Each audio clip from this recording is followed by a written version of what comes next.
Relax, it's just a pullback. We're still above the trend line, and the only time that we're going to start worrying is if we break below this trend line, which is probably under 22,000. And if we break through under 22,000, also not the end of the world, then we're just going to have to wait and see that we don't break 21,100, 21,000, call it that. So everything's good on that front. But today I don't want to talk about that chart. I actually want to talk a lot more about this chart over here, which is the ETH USD, because you can see that that was rejected off the resistance level over here, the $1,700 resistance level. And actually more important is this ETH BTC chart. So we're going to spend a lot of time talking about ETH BTC, and we're going to talk about the Nomad hack. We're going to be following Nancy Pelosi's plane to see if she does indeed land in Taiwan when she shouldn't be landing in Taiwan. Also, what's the big deal if Nancy Pelosi lands in Taiwan? We're going to be talking about that.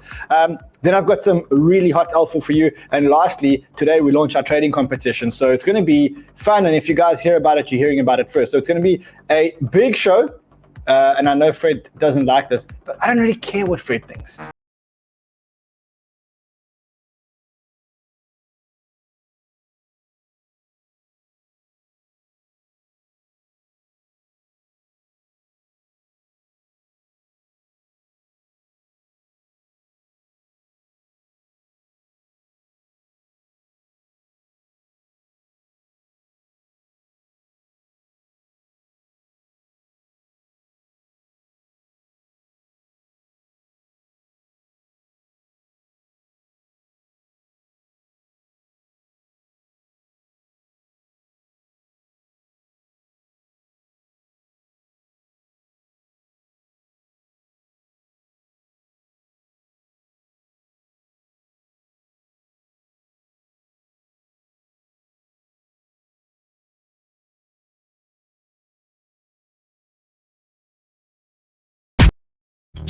Look, I always tell everybody that I'm going to stop playing the song when the likes go down. So if you did like that song, then, or if you did like us playing the song, just smash the like button. Let us know that you like the song, and that way we show Fred that we got so many likes that there's actually no ways we're stopping the song. I don't know about you, but in the bear market, sometimes you need a lift. I just play that song, and I feel amazing.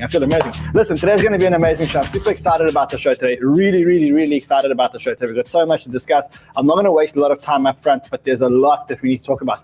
So what I need from you, we've moved the show an hour back, as you can see. We did that because we want to be first. So I need you to do me a favor. I need you to really smash the like button. Give us some love so that we can tell people that we're here, and we're here early, and we bring you crypto love and crypto wisdom. And today we're going to be talking about something that's super important. We're going to be talking about the ETH Merge, and when it's going to be too late to buy the ETH Merge, because it is turning out to be a buy the rumor, sell the merge event.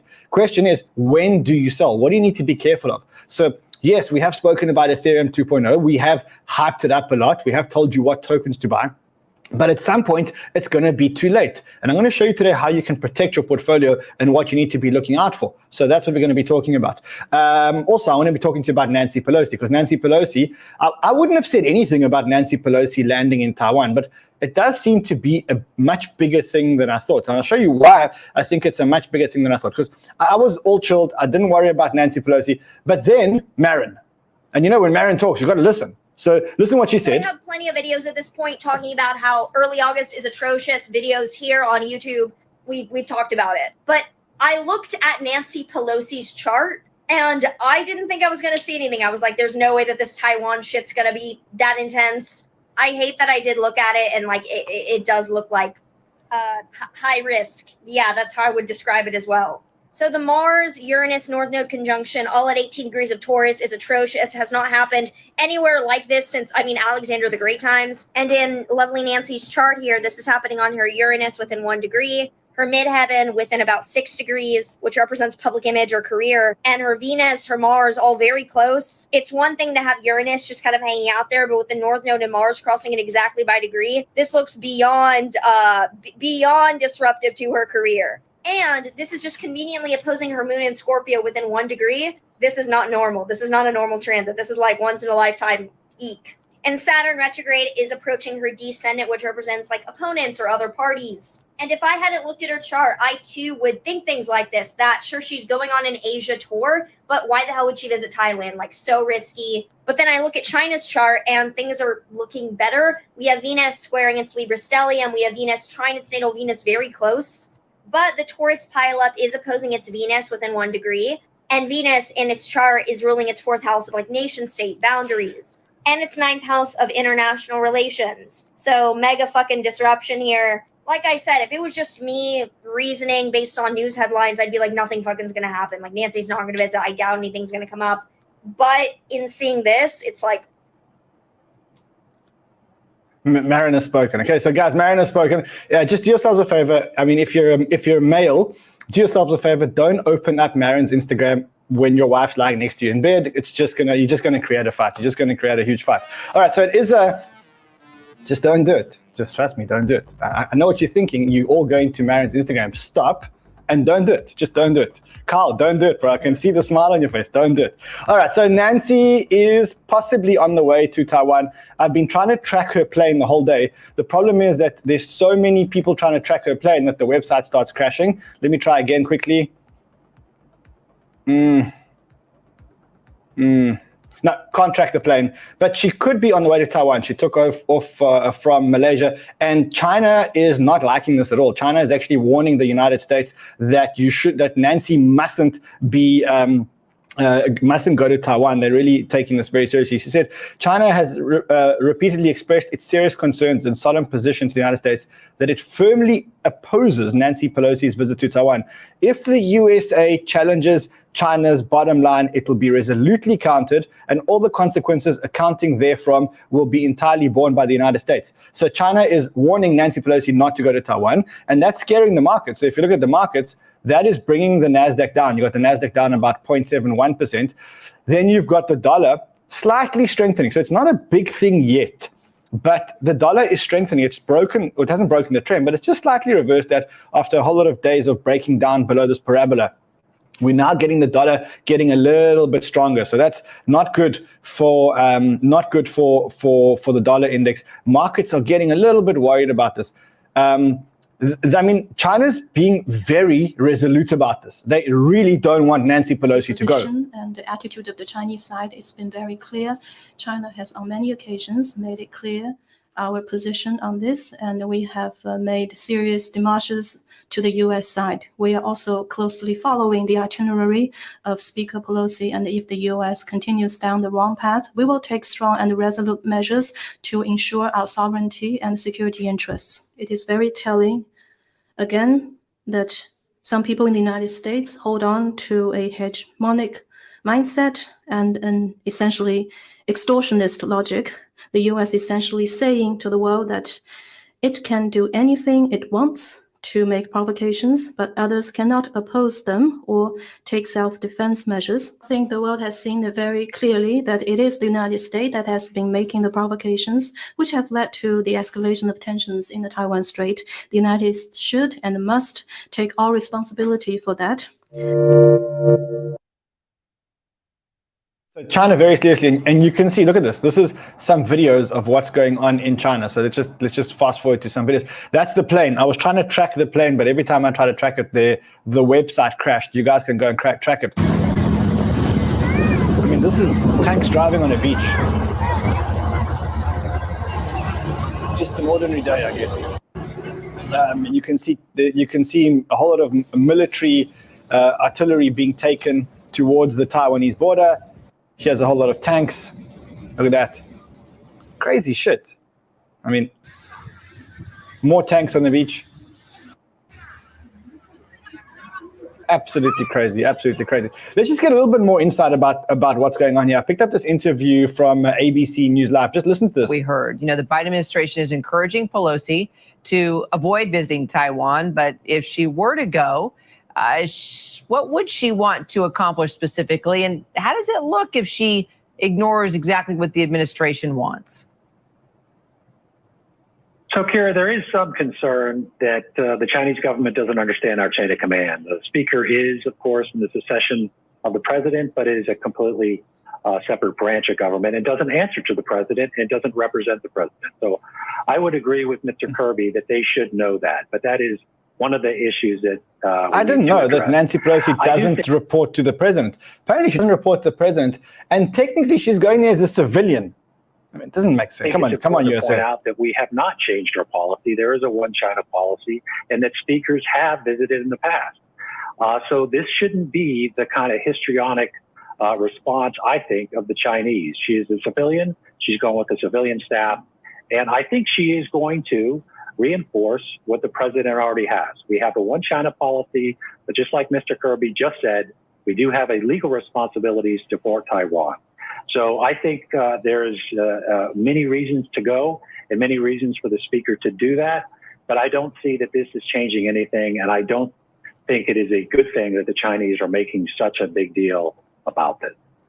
So you say there are good reasons to go. Lay out some of those good reasons. I'll tell you one of the good reasons for Nancy Pelosi to go to Taiwan. You want to hear what one of the good reasons for Nancy Pelosi to go to Taiwan? She needs to go and check up on what her husband's NVIDIA trade is doing. And the NVIDIA chip factory is actually in Taiwan. So she's going to visit the chip factory. This is a civilian visit. I don't know what everyone's talking about. What's everyone panicking about? For us, Mick. So we have a legal obligation to support militarily Taiwan. That doesn't mean we'd send troops, but just like we're doing in Ukraine, we're sending weapon systems. That could happen here too, and we will support them. We don't want China to launch a military invasion of Taiwan. That would disrupt so many of the world's economic processes. And of course, again, we have an obligation to support them. So I think that is part of the reasons why that she will go there. And now that the Chinese have made such a big deal about this is important. I don't think she can back down, because then she would have been capitulating to China. So I think she will go ahead with this. All right, so now she has to go to Taiwan. She probably will land in Taiwan. Should be there in about an hour. You can track her plane online. If she does, that may be bad for markets. So just watch out. And again, I said to you, I'm not too stressed. Let's watch the NASDAQ. Let's watch Bitcoin. If Bitcoin hits anything below 22,000, we start a little panic. If Bitcoin hits under 21,000, we take a Xanax. And then if it goes under 19,000, then phone your doctor, phone your local general doctor. All right, cool. That's what we do, guys. What's going on with those likes? Let's get moving, guys. Let's get the blood flowing. All right, let's talk about something that should get your blood flowing, and that is the hack that happened. This was, I mean, we've seen bridges get hacked, but this was a unique hack. You know why this was a unique hack? Because this wasn't actually a hack. It was a hack, but it was actually, in my opinion, the first crypto looting event that we've ever seen. It was a looting event. And the reason why it was a crypto looting event is because the hacker only stole some funds, but then what happened was he almost exposed the mechanism where he was hacking to a whole lot of other people, and then everybody just started to start hacking. So let's look at what happened. So what was hacked? What was hacked was this bridge called the Nomad bridge. What does the Nomad bridge do? Well, the Nomad bridge is a bridge that bridges a whole lot of blockchains. So, it bridges Avalanche, Ethereum, EVMOS, Milkameta, Moonbeam. So it bridges a whole lot of different tokens. So if you want to move tokens from, say, Ethereum, and you want to move those to, okay, my wallet's not connected, and you want to move those to another chain, any one of these chains, well, then you would use the Nomad bridge. Now, the Nomad bridge is not a small business. It's a big business. It has amazing backers. The backers are people like Polychain, Pantera, 1KX, Circle Ventures. It's a serious, I mean, they raised $22.4 million in a funding round. And I mean, if you read this, they say one of the reasons why they raised the money is because they want to solve the cross-chain, multi-chain world challenges. And it says in just the past year and a half, over $1.5 billion has been exploited due to bridge vulnerabilities. Figuring out how to provide a more secure cross-chain messaging is key to uniting DeFi and unlocking the combined value. That's what the CEO said. And now he's actually become a statistic in the same statistic that he was quoting as to why he actually raised the money. So what happened? Well, they had a total value locked of about $200 million or $150 million just before the hack. And then bang, the bridge was hacked. And you can see right here how all the value was extracted out of the bridge in just a couple of minutes. Here's probably another representation of how the value was drained out. And you can see a whole list of tokens that were actually drained. So WBTC, Wrapped BTC, Wrapped Ethereum, and a whole lot of other tokens were hit. Now, how did this happen? Well, first, there was a tweet that went out. And this tweet showed that a whole lot of money had been hacked. But at the time, there was still $126 million remaining in the contract. And that was likely at risk. And that's when shit got wild. So what happened was people just started to use the same exploit as the hacker, and literally they started to exploit the bridge. That's what it looked like. That's real footage of people exploiting the bridge earlier this morning. So that's what happened. Technically, the reason why it happened is because they had this command as one of the acceptable routes. I'm not going to get into the technicalities of it because I think it's above our technical level, certainly above Carl's technical level. And I don't want to upset Carl today. And I want to keep him focused and motivated on the show. So this is what happened. And then everyone started doing it. Now, 41 addresses grabbed $152 million, 80% of the bridge, including some mine extractable value bots, Rari Capital's Arbitrum Explorer, etc. Some of these hackers were actually white hackers. So what happened was someone said, look at NASDAQ. Let's look at NASDAQ quickly. Nothing's happening. So stop distracting me. 1 minute chart. Oh, on the 1 minute chart. Okay, hold on. Let's look on the 3 minute chart. Flatland. Okay. There. Whoa. Okay, now I mean, guys, you can't be trading 3 minute charts during the show. This is not that kind of show. It's not that we're not that kind of audience. All right, let's go back to it and stop distracting me with your silly comments. Okay, so what happened was everybody started to grab as much as they could. A lot of the people that grabbed it were actually white hat hackers. So good hackers realized that you can send the same message and perform the same hack, and they took the tokens, and now they actually want to return the token. So what you can see is that there are some addresses which are saying, look, this is a white hack. I plan to return funds, waiting for official communication from the Nomad team. Please provide an email ID for communication. I have not swapped any assets, even after knowing that the USDC can be frozen, transferred USDC. This is a real white hat hacker who realized that everybody could take their thing, and he actually tried to help. And I'm sure there's a lot of others that did exactly the same thing.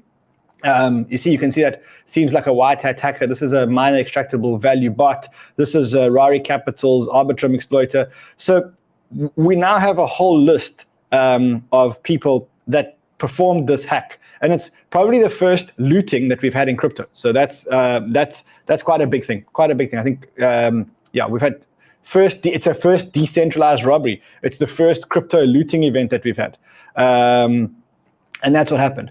We did see a lot of prices get killed as a result of this. I want to just show you some of the prices. Moonbeam down 13.5%. Look at Charlie 3, which was also hacked. It wasn't hacked, but a lot of it was taken in hacked. 55.2% down. Look at Giro Wallet. Price gone down. But remember, a lot of this price has gone down because they've just taken out the liquidity, down 61.5%. So a big hack, a lot of people affected. And again, what this does is it strengthens Vitalik's arguments that we'll live in a multi-chain world and not a cross-chain world. And the reason why he's so worried about a cross-chain world is because he says that the bridges are hackable. And you can see that if you look at all the big hacks this year, not all, but a lot of the big hacks this year, they've all been bridge hacks. The Ronin hack, we had the Harmony hack, which was, I think, $100 million. We had the Wormhole hack. We had all of these are actually bridge hacks.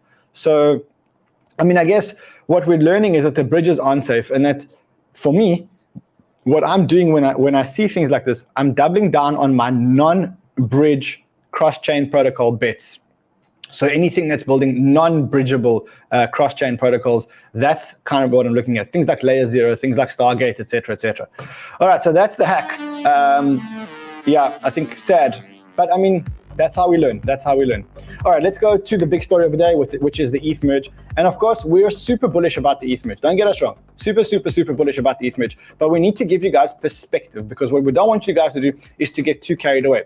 There is a lot of money to be made on the ETH Merge, but you need to know exactly what you're doing. And that's exactly what I want to show you today.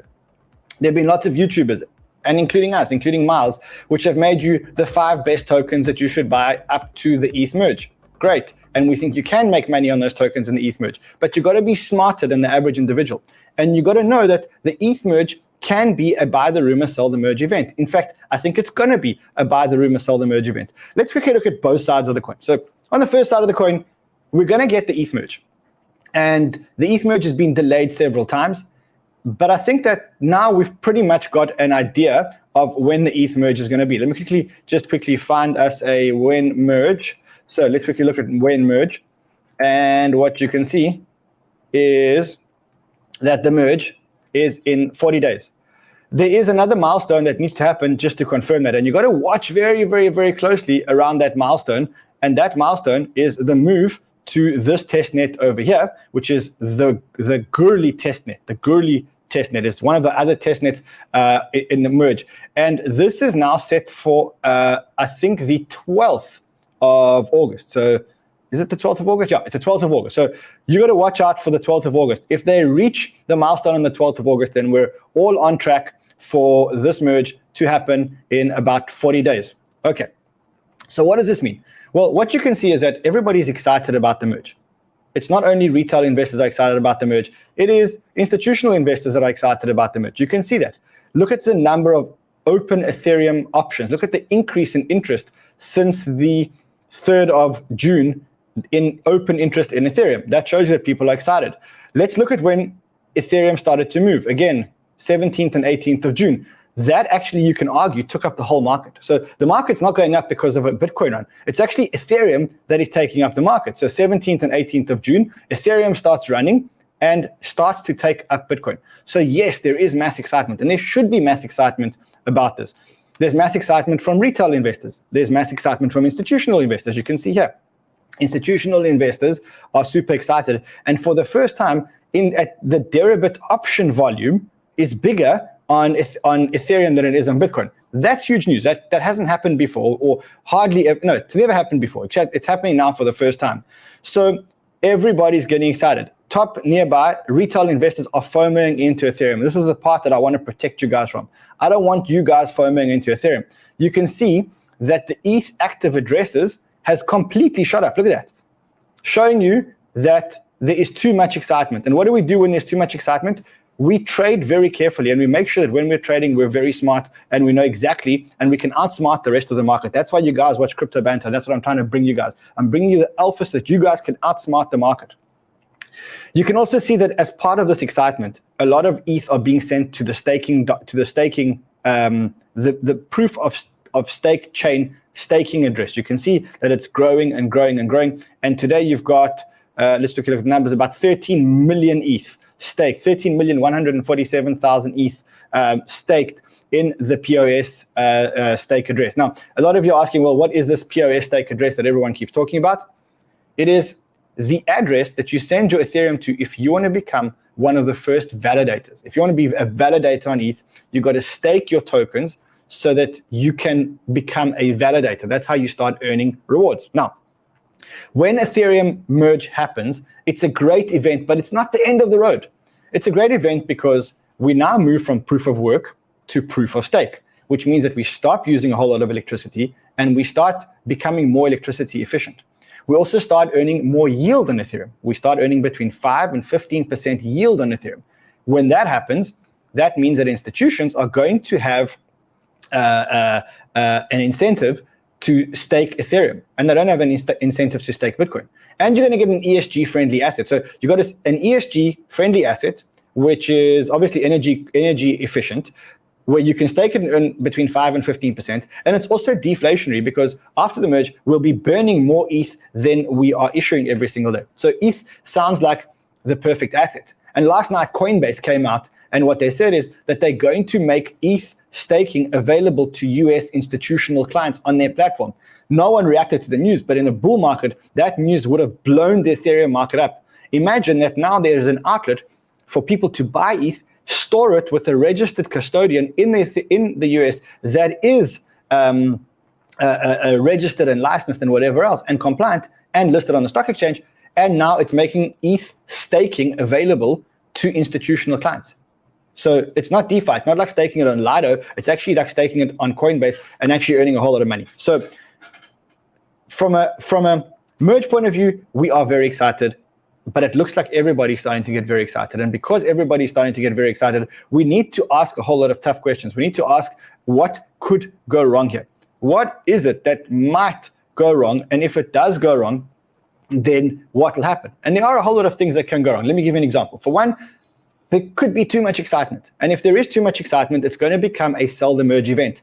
And so you probably want to sell the merge at least a week before the merge. You don't want to be holding it up until the merge. You may miss some upside, but if you think it's a sell the merge event, which by the way, I think it is at this stage, given all the hype and excitement, you want to buy now and you probably want to sell before the merge. Okay, so that's the first thing that could happen. The second thing is that the merge could fail.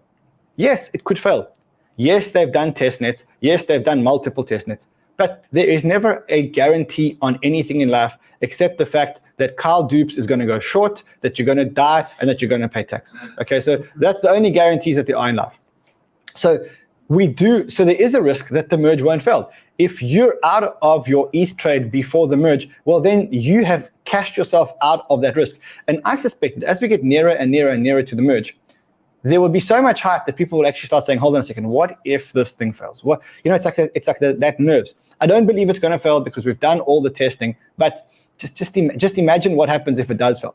All right, then there are a whole lot of other risks. And a lot of those risks are migration risks. So remember that it's not only ETH that's moving to proof of stake, but any token for any application that is being built on top of ETH is also now moving to proof of stake. And we could have a whole lot of problems. I'll give you one example.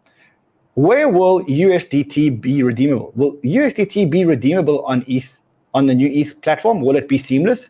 Will people worry that they won't be able to redeem their USDT? Got to watch out for that. So I picked up this thread. This thread is from a source which is really, really smart. It's called Galoy Capital. And he says, okay, what happens during the merge? Either ETH merges to POS smoothly, or we get two chains. And I think that that's a massive, massive, massive thing that could happen. I think we could easily get two chains.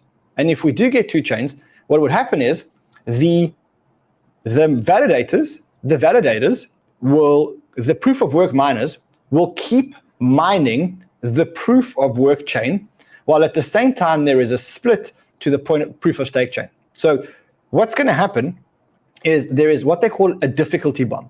The Ethereum developers have created this thing called a difficulty bomb.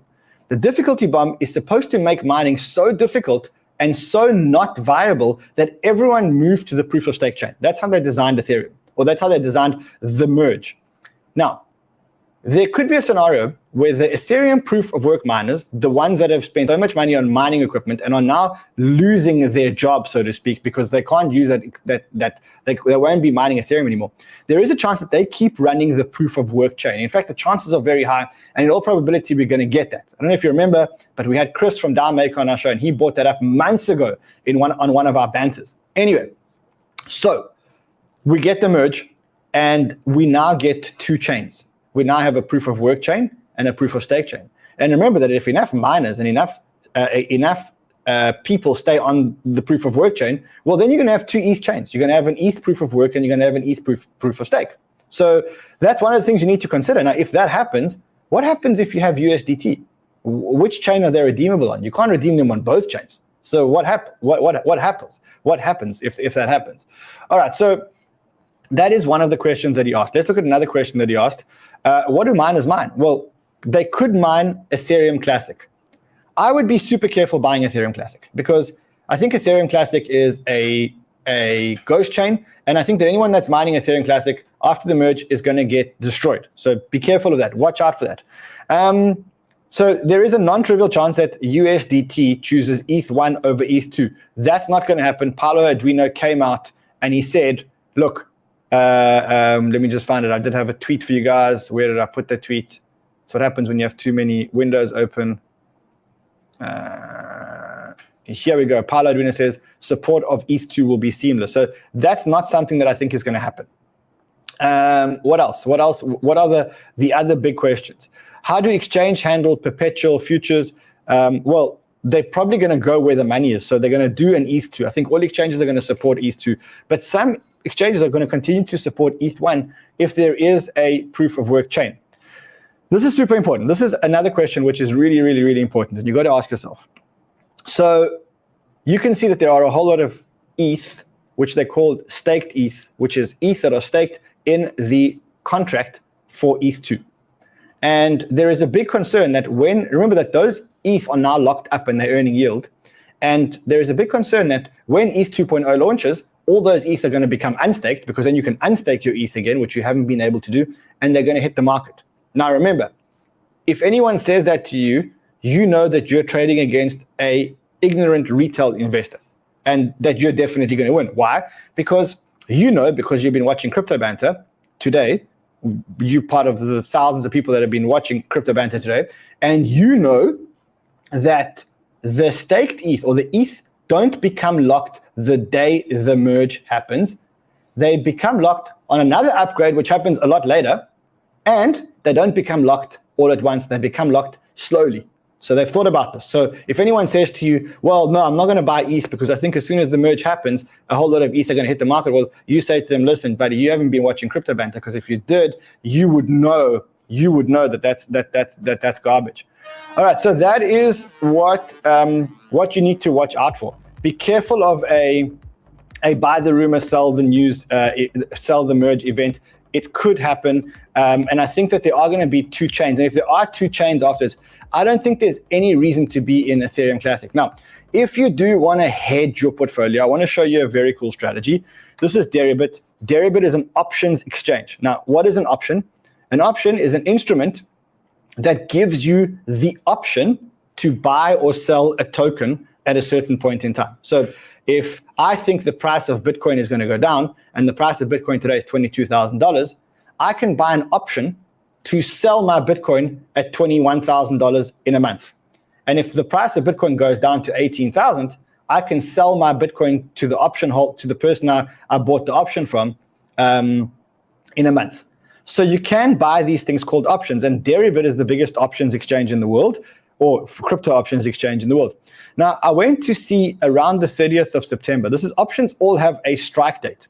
And I went to look at a put option. And a put option is an option which allows you to sell Ethereum. And I went to see what is the price of selling Ethereum. If I wanted to sell Ethereum, so if I wanted to sell Ethereum for $1,500, or to have the option to sell Ethereum for $1,500 on the 30th of September, what would I have to pay for that option? So you can see. Is there no sound? No. Is there sound? No sound? Yeah. Okay. Okay. Kyle sounds off. Pay your bills, bro. Okay. So what you can do is you can go to Deribit, and you can go and look at the price of selling. So if you want to sell Ethereum, or you want the option to sell Ethereum at $1,500 on a certain date, you can go and buy a put. That put will cost you $200, $208. So you can buy a put for $208, and then you can sell your Ethereum. That gives you the right to sell your Ethereum for $1,500. So that's how you can hedge your portfolio. So if you want to take a long ETH position, but you're worried, you can also buy a whole lot of puts to protect yourself, right? So that's what you can do. And that is where all the institutional volume is coming. The institutional volume is actually buying, let me show you, where did I put this? Here we go. You see all this ETH open interest in options? Well, that is people buying put options and call options for after the merge. So it's a highly leveraged event. There are a whole lot of put options and call options that are being placed just for the merge. Alrighty, so you are now smarter than everyone else when it comes to the ETH merge. Miles did a show about 5 tokens that you should be buying, and I just showed you guys how you can hedge your portfolio and what are the risks you should be looking out for. I'm not saying don't trade it, because I think there's a lot of money to be made between now and the merge, but don't be caught holding the bag if something happens. Don't be caught holding the bag if something happens. Got it? Amazing, amazing, amazing. Let's quickly do 2 or 3 more things, because I want to keep this quite short. I think this week I'm going to bring on a guy onto the show who has made over $1 million trading NFT domains. Okay, so I read this article, I read this over here, which says that Unstoppable Domains becomes a unicorn, and it is a unicorn. Remember, they're one of our show sponsors. And this guy, what he does is he goes and buys domains on Unstoppable Domains. So he goes and buys cryptomanran.crypto.bitcoin and whatever else. And what he does is he then goes and holds it and then sends a mail to a guy like CryptoManRan and says, look, I've got your domain, I'm holding you hostage. I'm not telling you guys to go do that, but I am telling you guys if you want to go and do that, then there's a referral link below. At least use our referral link, because I taught you how you can make millions buying domains. Go and buy kyledupes.crypto.bitcoin and then send Kyle Dupes a message. No jokes. There are people that make huge money trading in domains. Okay, so if you think you want to front run people like Nike, McDonald's, or whoever else, you can do that just by buying a domain and then trying to sell it to them in a couple of years. You'll pay a low price, you can get them to pay a high price. Also worth talking about today, 1.4 billion Matic tokens, or 14% of the supply, have been released from the vesting contract. Obviously, that's part of the token release schedule or part of the token release mechanism. And you should watch the price of Matic today because they may hit the market. Some people may actually sell. Lastly, actually not lastly, my mother actually, I tweeted earlier, I don't know if you guys saw, but my interview with Scott Melker, I think 38,000 people have watched it. If you haven't watched it, go and watch it. My mother phoned me today and she said to me, she said to me, I want to thank this guy, Scott Melker, for actually doing the interview with you. And I said, well, why? She said, because I was so worried about Luna and how you're handling the loss. But I didn't want to ask you because I don't want to make you feel so bad. And you answered all the questions. So listen, guys, if you haven't watched it, James, put a link in the description below. Let everybody go and watch it. It's worth watching this interview. Trust me, it's one of the best interviews I've ever done. Alrighty, now for the fun part, the big news. The fun part and the big news is we're finally launched our ByBit for the fun trading competition on ByBit. So how does it work? Well, it's very, very, very simple. Anyone can participate. Anyone can trade. Everyone will be listed on it. But only people that have a Crypto Banter referral link will be allowed to win the prize money. So you can sign up by using that link that I just showed you below. And the competition starts on the 8th of August and carries on until the end of August. If you are in the United States, just use a VPN and don't tell anyone that I told you to do that. Now, you can't do that. That's very bad if you do stuff like that. All right. So you sign up using the registration link. And in order for us, the more people that play, the more people that play, the higher the prize money becomes. So you can see if we get over 2,500 participants, we get $55,000, then $60,000, and if we get over 10,000 participants, there's $100,000.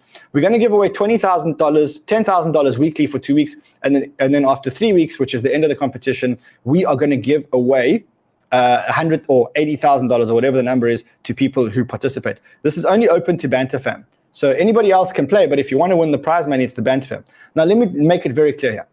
I'm going to kick Shaldina's ass, and I'm going to kick Carl Dupes is going to be short. So I'm going to kick Carl Dupes' ass. So I'm long. You long. Hold on. Carl Dupes is long. No, so what you want to do is you want to sign up using that link. Join the competition. It starts on the 8th of August. All you need to do is you need to have $250 in your account. So that's it. Trade with $250 in your account. And it doesn't matter how much money you make. It just matters what percentage return you make. So if I trade with $5,000 and I double it, and you trade with $250,000 and you triple it, well, you win. And we're going to have weekly winners and we're going to have a big winner. So join. It's going to be super, super, super fun. Alrighty, that is me for today. Love you guys madly. I will see you guys again tomorrow. Until then, have fun and trade well, my friends.